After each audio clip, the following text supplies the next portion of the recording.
Jangan lupa untuk subscribe dan nyalakan lonceng notifikasinya. Penularan COVID-19 pada anak semakin tinggi, varian Delta asal India memicu lonjakan angka penularan pada anak. Namun ada temuan yang sedikit melegakan dari Lembaga Biologi Molekuler Eijkman bahwa sebagian besar anak yang terinfeksi corona tidak memperlihatkan gejala.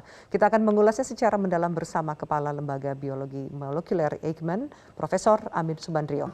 Profesor Amin, selamat malam. Selamat malam, Mbak Ariani.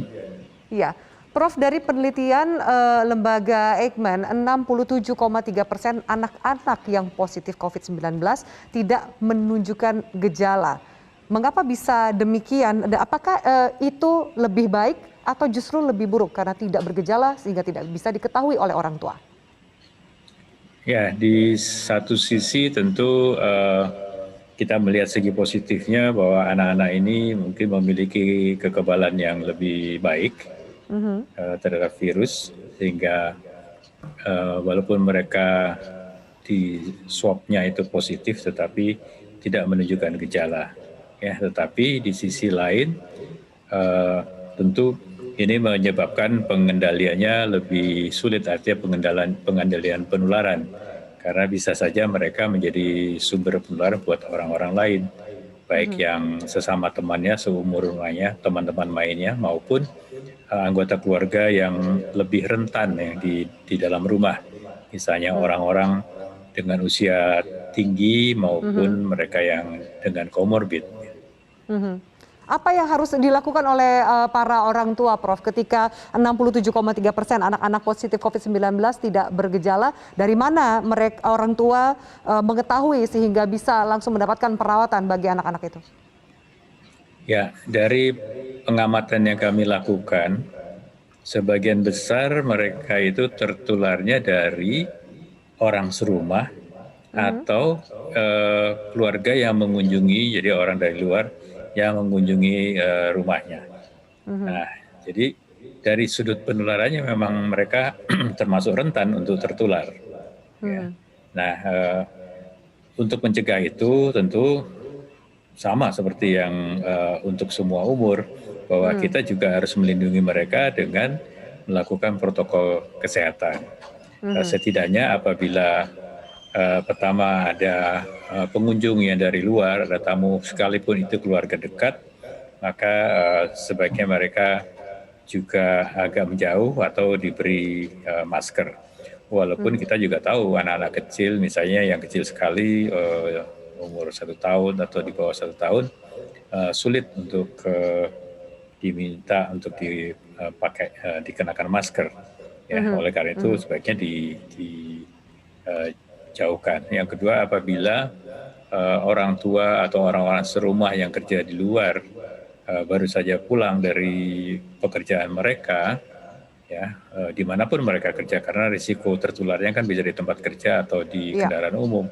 Maka sebelum mereka menyentuh anak-anak itu, sebaiknya mereka mengganti baju, cuci tangan, mandi dan sebagainya, baru mereka menyentuh anak-anak kecil itu.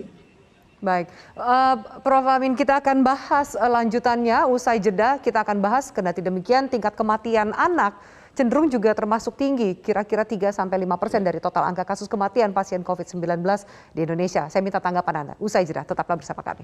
Baik, Prof. Amin Subandrio, kita lanjutkan diskusi kita. Meskipun 67,3% anak-anak positif COVID-19 tidak menunjukkan gejala, tapi tingkat kematian anak cenderung tinggi, kira-kira 3-5% dari total angka kasus kematian pasien COVID di Indonesia. Bahkan sempat disampaikan angka kematian anak tertinggi di dunia. Apa tanggapan Anda? Ya, sebenarnya peningkatan angka kematian itu tidak hanya terjadi pada anak-anak, tapi secara keseluruhan ya.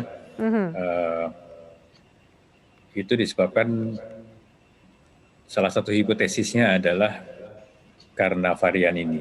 Ya, varian ini memang sejak awal dikhawatirkan bisa meningkatkan morbiditas dan juga mortalitas. Tetapi sekali lagi data yang kami miliki di Indonesia masih belum cukup. Hanya saja menurut pengamatan kita semuanya, saat ini yang terjadi adalah peningkatan jumlah kasus meningkat tajam. Ya, jumlahnya naik tinggi sekali sehingga melebihi kapasitas rumah sakit. Akibatnya apa?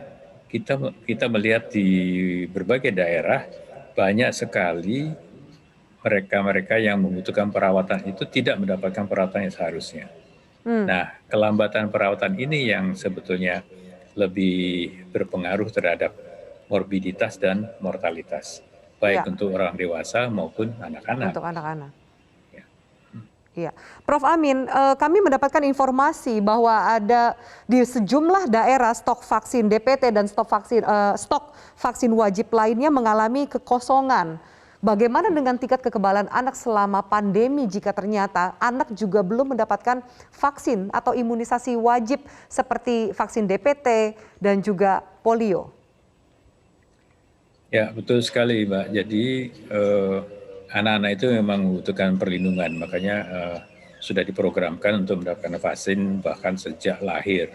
Nah, dengan situasi pandemi ini memang diamati terjadi penurunan yang cukup signifikan terhadap coverage, ya, artinya cakupan vaksinasi yang harusnya rutin dikerjakan. Ya, saya kira belum lama juga ada diskusi seperti itu dengan KPAI. Mereka juga mengamati hal yang sama bahwa cakupan vaksinasi tanda petik wajib untuk Iya, anak-anak itu menurun drastis. Ya, itu sebabnya tentu berbagai hal. Nah, iya. saat ini memang sedang dihimbau agar semua fasilitas pelayanan kesehatan yang memang rutin memberikan vaksinasi ke anak-anak itu digalakkan kembali, ya, walaupun kita juga memahami semuanya harus dilakukan dengan mengikuti protokol kesehatan, ya, karena biasanya kan kalau hari-hari imunisasi kita tahu di posyandu atau di puskesmas itu terjadi kerumunan. Nah, itu juga kan yang mesti dihindari. Jadi memang itu salah satu dilema yang kita hadapi di situasi pandemi.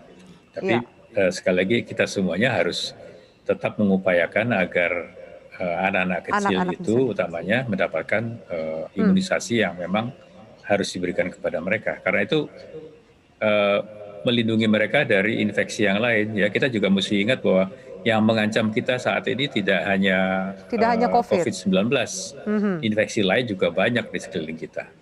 Iya, Prof. Amin, pertanyaan terakhir, apa yang perlu dilakukan bagi para orang tua untuk mencegah penularan? Karena sejauh ini vaksin COVID-19 untuk anak-anak juga belum disarankan karena belum ada uji klinis, belum lagi vaksin wajib atau imunisasi wajib juga belum mereka dapatkan.